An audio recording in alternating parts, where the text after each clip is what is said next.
عجائبات کا نظارہ کرتے اور لوگوں سے حکمت و دانائی کی باتیں بیان فرماتے۔ چنانچہ اس وقت کے بنی اسرائیل کے کاہنوں نے انہیں اپنے لیے بہت بڑا خطرہ سمجھتے ہوئے ان کے خلاف سازشیں شروع کر دیں۔ یہ وہ زمانہ تھا جب حضرت زکریا علیہ السلام بنی اسرائیل کے پیغمبر تھے، لیکن یہودی اپنی سابقہ روایات اور عادات خبیثہ کے باعث اپنے نبی کی نافرمانی اور تکذیب کرتے تھے۔ یہ لوگ نہ صرف مشرکانہ طور طریقے اختیار کیے ہوئے تھے بلکہ ان کے مذہبی رہنماؤں نے اپنی خواہشات کے مطابق تورات میں بھی رد و بدل کر لیا تھا۔ ہر گزرتے ہوئے دن کے ساتھ ان کے عقائد اور ان کے اعمال بد سے بدتر ہوتے چلے جا رہے تھے اور اب انہیں حضرت عیسیٰ علیہ السلام سے بھی خطرہ محسوس ہونے لگا تھا۔ جب بیت المقدس کے حالات زیادہ خراب ہوئے تو حضرت مریم علیہ السلام آپ کو لے کر اپنے عزیزوں کے پاس مصر چلی گئیں۔ 13 سال بعد اللہ تعالیٰ کے حکم سے مصر سے واپس بیت المقدس آئیں،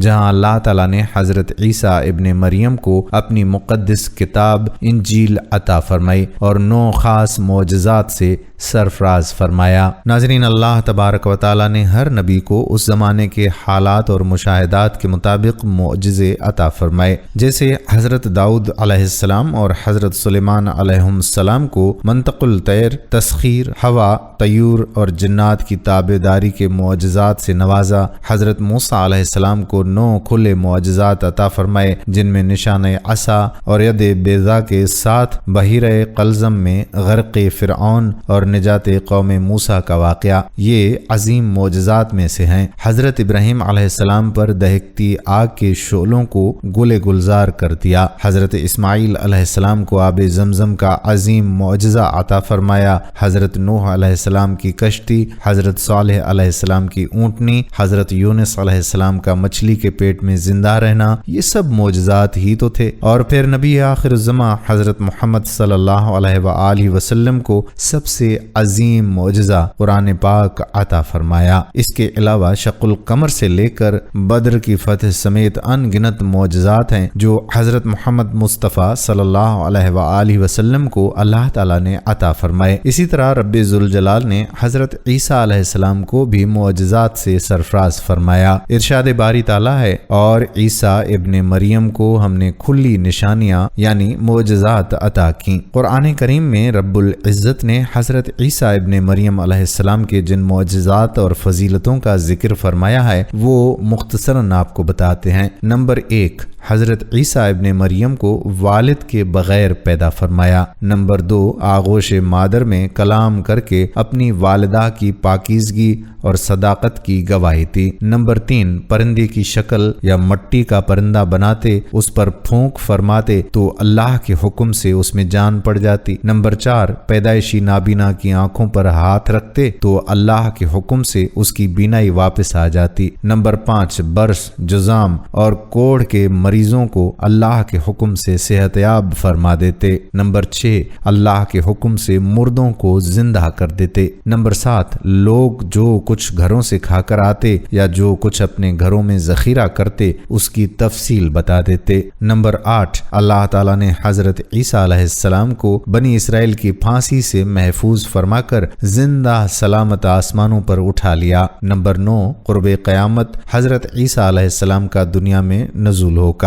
حضرت صلی اللہ علیہ وآلہ وسلم کے ایک امتی کی حیثیت سے مسلمانوں کے ساتھ جہاد کریں گے، دجال اور خنزیر کو قتل کریں گے، صلیب توڑ ڈالیں گے، زمین میں امن اور برکت کا دورہ ہوگا اور صرف دین اسلام باقی رہ جائے گا۔ روضہ رسول صلی اللہ علیہ وآلہ وسلم میں آپ کی تدفین ہوگی۔ قرآن کریم میں حق تعالیٰ نے یہودیوں کے مقابلے میں حضرت عیسیٰ علیہ السلام سے 5 وعدے فرمائے جن کی تفصیل سورہ آل عمران کی آیت 55 میں ہے۔ نمبر 1، پہلے وعدے کے مطابق حضرت عیسیٰ ابن مریم کی وفات یہودیوں کے ہاتھوں سولی دیے جانے سے نہیں ہوگی بلکہ وقت مقررہ پر طبعی طور پر ہوگی۔ نمبر 2، سلامتی کے ساتھ عالم بالا کی طرف اٹھا لینے کا جو وعدہ تھا اسی وقت پورا کر دیا گیا۔ نمبر 3 وعدہ انہیں دشمنوں کی تہمتوں سے پاک کرنے کا تھا، وہ اس طرح پورا ہوا کہ جب نبی آخر الزمان معظمہ صلی اللہ علیہ وآلہ وسلم تشریف لائے تو آپ صلی اللہ علیہ وآلہ وسلم نے یہود کے سب الزامات کی تردید فرماتے ہوئے حضرت عیسیٰ ابن مریم علیہ السلام کے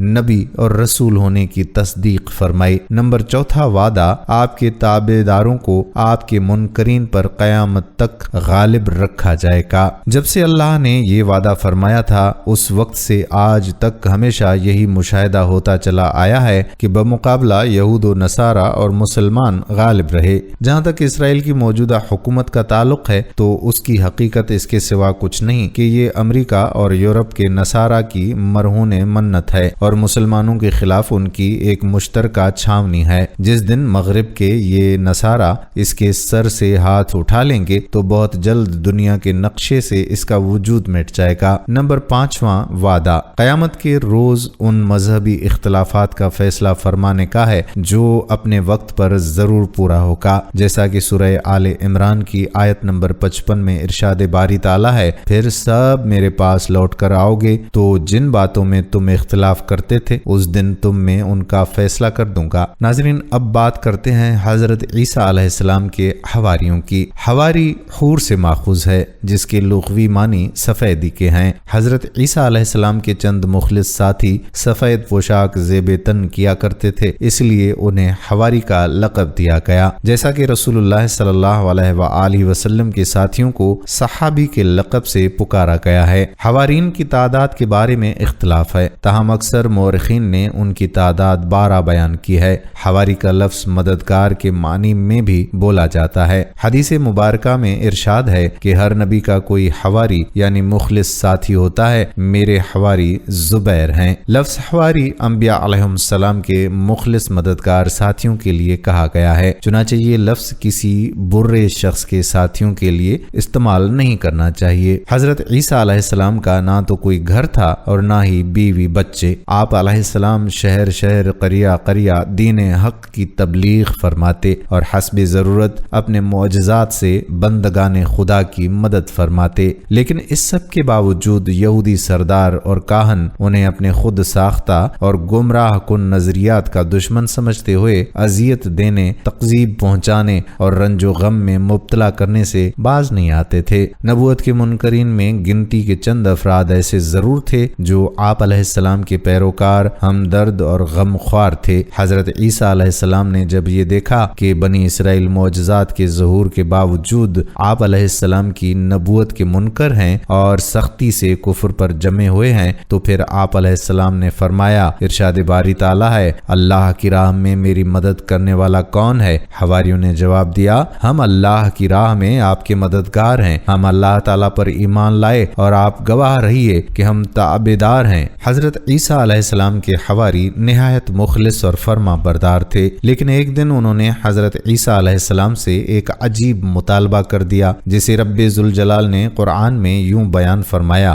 حواریوں نے کہا کہ اے عیسیٰ ابن مریم، کیا تمہارا پروردگار ایسا کر سکتا ہے کہ ہم پر آسمان سے طعام کا خوان نازل کرے؟ حضرت عیسیٰ علیہ السلام نے ان کا مطالبہ سنا تو فرمایا، اگر تم ایماندار ہو تو اللہ سے ڈرتے رہو۔ وہ بولے، ہماری یہ خواہش ہے کہ ہم اس میں سے کھائیں اور ہمارے دل تسلی پائیں اور ہمیں یہ بھی یقین ہو جائے کہ تم نے ہم سے سچ کہا ہے اور ہم اس خوان کے نزول پر گواہ رہیں۔ حواریوں کے مطالبے پر حضرت عیسیٰ علیہ السلام نے دعا کی، اے ہمارے پروردگار، ہم پر آسمان سے دسترخوان نازل فرما کہ وہ دن ہمارے لیے عید قرار پائے۔ اللہ تعالیٰ نے فرمایا، بے شک میں وہ دسترخوان تم پر اتاروں گا، پھر اس کے بعد جو کوئی تم میں سے ناشکری کرے گا تو میں اسے ایسی سزا دوں گا جو دنیا میں کسی کو نہ دی ہوگی۔ بحوالہ سورۃ مائدہ آیت نمبر 111 تا 115۔ لفظ مائدہ خوان یا دسترخوان کے لیے استعمال ہوتا ہے، ایسا دسترخوان جس پر کھانا چنا جائے مائدہ کہلاتا ہے۔ مولانا مفتی محمد شفیع رحمۃ اللہ علیہ تحریر فرماتے ہیں کہ مائدہ آسمان سے نازل ہوا تھا یا نہیں، اس حوالے سے مفسرین کا اختلاف ہے، جبکہ جمہور امت نزول کے قائل ہیں۔ چنانچہ جامع ترمذی کی حدیث میں حضرت عمار بن یاسر رضی اللہ تعالی عنہ سے منقول ہے کہ مائدہ آسمان سے نازل ہوا، اس میں روٹی اور گوشت تھا۔ اللہ تعالی نے حکم دیا کہ خیانت نہ کرو، نہ اگلے دن کے لیے ذخیرہ کرو، مگر انہوں نے خیانت بھی کی اور جمع بھی کیا اور اگلے دن کے لیے اٹھا بھی رکھا تو ان کے چہرے مسخ کر کے بندر اور خنزیر جیسے بنا دیے گئے، پس وہ بندر اور خنزیر کی صورت میں مسخ ہوئے۔ نعوذ باللہ، بندے کو لائق نہیں کہ وہ اس قسم کی فرمائشیں کرے کہ اللہ کو آزمائے اور معجزات کا مطالبہ کرے۔ مولانا حفیظ الرحمان سیوہاروی تحریر فرماتے ہیں کہ حضرت عیسیٰ علیہ السلام نے نہ شادی کی، نہ رہائش کے لیے گھر بنایا، وہ شہر شہر اور گاؤں گاؤں اللہ کا پیغام سناتے اور دین حق کی دعوت و تبلیغ کا فریضہ انجام دیتے۔ جہاں رات آ پہنچتی وہیں حالت بے سر و سامانی میں شب بسر کر لیتے۔ چونکہ آپ علیہ السلام کی ذات اقدس سے مخلوق خدا جسمانی اور روحانی شفا اور تسکین پاتی تھی، اس لیے عام خلقت آپ علیہ السلام سے والہانہ عقیدت و محبت کرتی۔ یہود کو نہ صرف ان کی دعوت حق کے ساتھ بغض و عناد تھا، بلکہ عوام میں ان کی بڑھتی ہوئی مقبولیت ان کی برداشت سے باہر تھی۔ محراب و منبر سے علماء یہود اور کاہن، فقیہوں، سرداروں کے حسد اور عناد سے بھرپور پروپیگنڈے کی ناکامی کے بعد انہوں نے انتہائی قدم کے طور پر بادشاہ وقت کو مشتعل کر کے حضرت عیسیٰ علیہ السلام کو تختہ دار پر چڑھانے کی سازش تیار کی۔ گزشتہ چند صدیوں سے یہود کے ناگفتہ حالات کی بدولت اس زمانے میں یہودیہ کے بادشاہ ہیرودوس کی حکومت اپنے باپ دادا کے علاقے میں بمشکل 1/4 حصے پر قائم تھی، اور وہ بھی برائے نام، جبکہ اصل حکومت و اقتدار بت پرست شہنشاہ قیصر روم کو حاصل تھا، اور اس کے حکم پر یہودیہ کے اکثریتی علاقے کا گورنر یا بادشاہ مقرر کیا جاتا تھا۔ یہود اگرچہ بت پرست بادشاہ کے اقتدار کو اپنی بدبختی سمجھ کر متنفر تھے، لیکن حضرت مسیح علیہ السلام کے خلاف قلوب میں حسد کی آگ نے صدیوں کی غلامی سے پیدا شدہ پست ذہنیت کے حامل ان یہود کو اندھا کر دیا تھا۔ چنانچہ ایک دن ان کے مرکزی نمائندے جمع ہو کر بادشاہ کے دربار میں جا پہنچے اور عرض کیا کہ عالی جاہ، یہ شخص ہم سب کے لیے شدید خطرہ بنتا جا رہا ہے۔ اس شخص نے عجیب و غریب شعبدے دکھا کر خلقت کو اپنا گرویدہ اور لوگوں کو بے دین کر ڈالا ہے۔ اب یہ عوام کی اس طاقت کے بل پر قیصر روم اور آپ کو شکست دے کر بنی اسرائیل کا بادشاہ بننا چاہتا ہے۔ اس بڑھتے ہوئے فتنے کو فوری طور پر کچل ڈالنا بہت ضروری ہے۔ غرض کافی گفت و شنید کے بعد بادشاہ نے انہیں اجازت دے دی کہ وہ حضرت مسیح علیہ السلام کو گرفتار کر کے شاہی دربار میں پیش کریں۔ بنی اسرائیل کے سردار، فقیہ اور کاہن اس فرمان سے بہت مسرور ہوئے اور فخر و مباحات کے ساتھ ایک دوسرے کو مبارکباد دینے لگے۔ آپس میں طے پایا کہ نہایت رازداری کے ساتھ اس خاص موقع کا انتظار کیا جائے کہ جب خلوت و تنہائی میں انہیں اس طرح سے گرفتار کیا جائے کہ عوام کو خبر نہ ہونے پائے۔ ایک طرف یہود حضرت مسیح علیہ السلام کے قتل کی سازش میں مصروف تھے، تو دوسری جانب رب کریم اپنے محبوب بندے کے ساتھ تھا۔ قرآن کریم میں ارشاد باری تعالیٰ ہے، اور انہوں نے خفیہ تدبیر کی اور اللہ نے بھی خفیہ تدبیر فرمائی، اور اللہ بہترین خفیہ تدبیر کرنے والوں میں سے ہے۔ اس وقت اللہ تعالیٰ نے فرمایا کہ عیسیٰ علیہ السلام، میں تمہاری دنیا میں رہنے کی مدت پوری کر کے تمہیں اپنی طرف اٹھا لوں گا اور تمہیں کافروں کی صحبت سے پاک کر دوں گا۔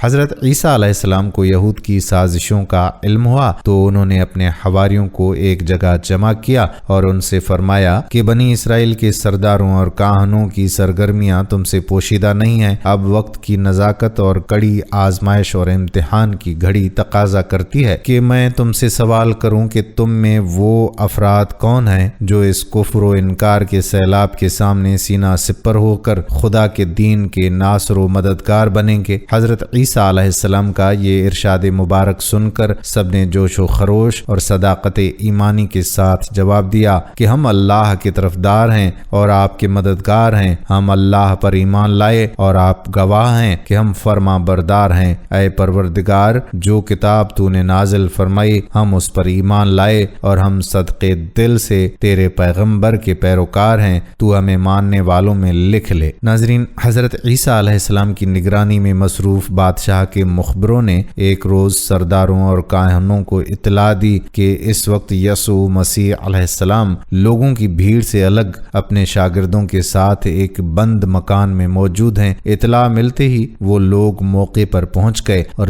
چاروں طرف سے مکان کو گھیر لیا۔ روایات میں ہے کہ مکان کا محاصرہ کرنے والے یہودیوں کی تعداد 4000 تھی۔ حضرت عیسیٰ علیہ السلام کے حواریوں کی تعداد کتنی تھی؟ 12، 14 یا 17؟ وہ کون شخص تھا جس کے چہرے کو آپ علیہ السلام کی شکل دی گئی؟ ان سوالات کے مفسرین کی کتب میں مختلف جوابات ہیں۔ ہم نے علامہ ابن کثیر کی شرح آفاق کتاب قصص الانبیاء میں درج واقع کا انتخاب کیا ہے۔ حضرت ابن عباس رضی اللہ تعالی عنہ سے روایت ہے کہ جب اللہ نے آپ علیہ السلام کو اپنے پاس بلانا چاہا تو آپ اپنے ساتھیوں کے ساتھ گھر آئے۔ آپ علیہ السلام کے ساتھ 12 حواری تھے۔ آپ نے فرمایا کہ تم میں سے کون ہے جسے میری شکل دے دی جائے اور پھر وہ میرے بدلے قتل کر دیا جائے تو وہ جنت میں میرے درجے میں میرے ساتھ ہوگا؟ تو ایک نوجوان شخص کھڑا ہوا اور عرض کیا کہ میں حاضر ہوں۔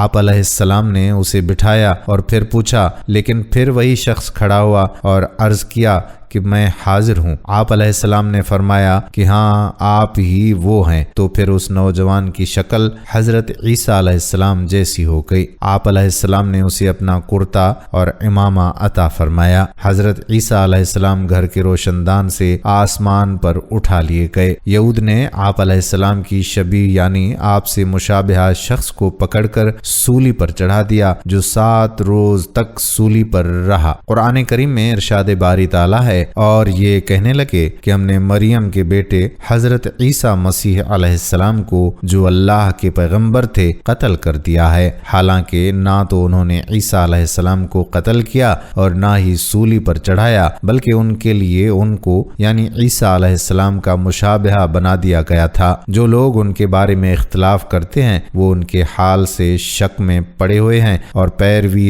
ظن کے سوا انہیں اس کا متعلق علم نہیں، اور انہوں نے عیسیٰ علیہ السلام کو یقیناً قتل نہیں کیا بلکہ اللہ نے ان کو اپنی طرف اٹھا لیا اور اللہ غالب اور حکمت والا ہے۔ سورۃ النساء آیات نمبر 157 تا 158۔ ابن جریر رحمت اللہ علیہ لکھتے ہیں کہ انجیل جب حضرت عیسیٰ علیہ السلام پر نازل ہوئی تو آپ علیہ السلام کی عمر مبارک 30 سال تھی اور پھر آپ علیہ السلام سرزمین پر 33 سال تک رہے، جس کے بعد آپ علیہ السلام کو آسمان پر اٹھا لیا گیا، جبکہ انجیل آپ پر 18 رمضان کو نازل ہوئی۔ علامہ ابن سعد لکھتے ہیں کہ حضرت ابن عباس رضی اللہ تعالی عنہ سے روایت ہے کہ حضرت موسیٰ علیہ السلام اور حضرت عیسیٰ علیہ السلام کے درمیان 1900 سال گزرے۔ ان دونوں پیغمبروں کے درمیانی عہد میں بنی اسرائیل میں 1000 پیغمبر مبعوث ہوئے۔ اس کے علاوہ حضرت عیسیٰ علیہ السلام کی ولادت اور رسول اللہ صلی اللہ علیہ وآلہ وسلم کے درمیان 569 سال کا فاصلہ ہے۔ حضرت عیسیٰ علیہ السلام جب آسمان پر اٹھائے گئے تو ان کی عمر 32 سال 6 ماہ تھی۔ اللہ تعالیٰ نے انہیں روح با جسم اٹھایا۔ وہ اس وقت زندہ ہیں، قیامت سے قبل دنیا میں واپس آئیں گے اور سب لوگوں کی طرح وفات پائیں گے۔ حضرت عیسیٰ علیہ السلام کی بستی کا نام ناصرہ تھا تو ان کے اصحاب کو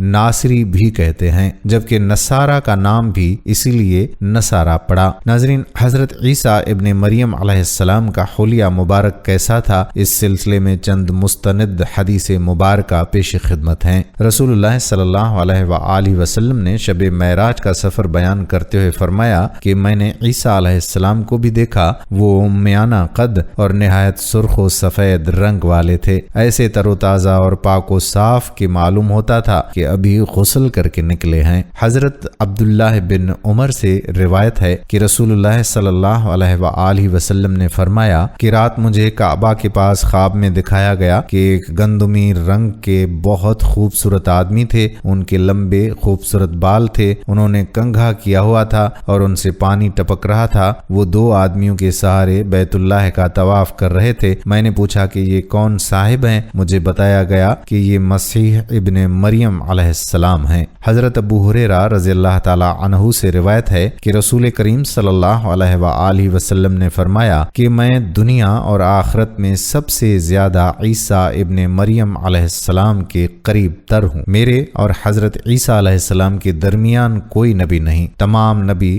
آپس میں پدری بھائی ہیں۔ حضرت ابو ہریرہ رضی اللہ تعالی عنہ سے مروی ہے کہ رسول اللہ صلی اللہ علیہ وآلہ وسلم نے فرمایا قیامت اس وقت تک قائم نہ ہوگی جب تک عیسیٰ ابن مریم علیہ السلام کا نزول ایک عادل حکمران کی حیثیت سے تم میں نہ ہو لے۔ وہ صلیب کو توڑ دیں گے، سوروں کو قتل کر دیں گے اور جزیہ قبول نہیں کریں گے۔ اس دور میں مال و دولت کی اتنی کثرت ہو جائے گی کہ کوئی اسے قبول نہ کرے گا۔ نبی کریم صلی اللہ علیہ وآلہ وسلم کے امتی کی حیثیت سے حضرت عیسیٰ علیہ السلام کا دوبارہ نزول، امت مسلمہ کی قیادت و رہنمائی، فتنہ دجال کی سرکوبی، خنزیر کا قتل، صلیب کا توڑا جانا، یاجوج ماجوج کا خاتمہ، فسق و فجور کا سد باب، امن و امان کا قیام، اسلام کا بول بالا، قرب قیامت کی وہ حقیقتیں ہیں جن کا تذکرہ احادیث مبارکہ کی تمام کتب میں موجود ہے۔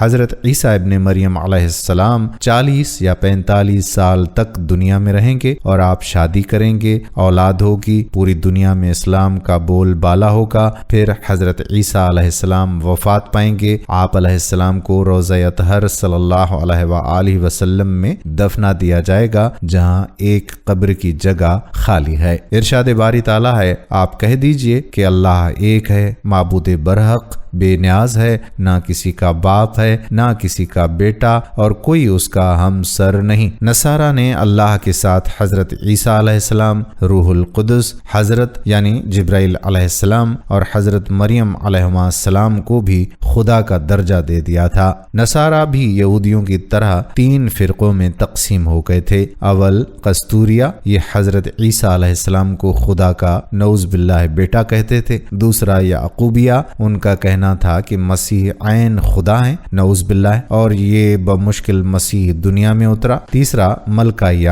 ان کا دعویٰ تھا کہ وحدت کا راز 3 میں پوشیدہ ہے، یعنی باپ، بیٹا اور مریم۔ اس جماعت میں بھی 2 گروہ تھے۔ دوسرا گروہ حضرت مریم علیہ السلام کی جگہ روح القدس کو شامل کرتا تھا، غرض وہ حضرت مسیح علیہ السلام کو ثالث ثلاثہ تسلیم کرتے تھے۔ قرآن کریم میں ارشاد باری تعالیٰ ہے، اے اہل کتاب، اپنے دین میں حد سے نہ بڑھو اور اللہ کے بارے میں حق کے سوا کچھ نہ کہو۔ مسیح مریم کے بیٹے، اللہ کے رسول اور اس کے کلمہ گو تھے، اور 3 خدا کہنے سے باز آ جاؤ، یہی تمہارے لیے بہتر ہے۔ اللہ ہی معبود واحد ہے اور اس سے پاک ہے کہ اس کی اولاد ہو۔ جو کچھ زمین و آسمان میں ہے سب اسی کا ہے اور اللہ کارساز ہے۔ ایک اور جگہ فرمان الہی ہے، اور کہتے ہیں کہ اللہ بیٹا رکھتا ہے، تم بہت بری بات زبان پر لاتے ہو۔ قریب ہے کہ اس سے آسمان پھٹ جائے اور زمین شق ہو جائے اور پہاڑ ریزہ ریزہ ہو جائیں، اور وہ اللہ کی اولاد ثابت کرنے بیٹھے ہیں، اور اللہ کو شایع نشان نہیں کہ کسی کو بیٹا بنائے۔ تمام لوگ جو آسمانوں اور زمین میں ہیں سب اللہ کے روبرو بندے ہو کر آئیں گے۔ ناظرین گرامی، یہ تھا قصہ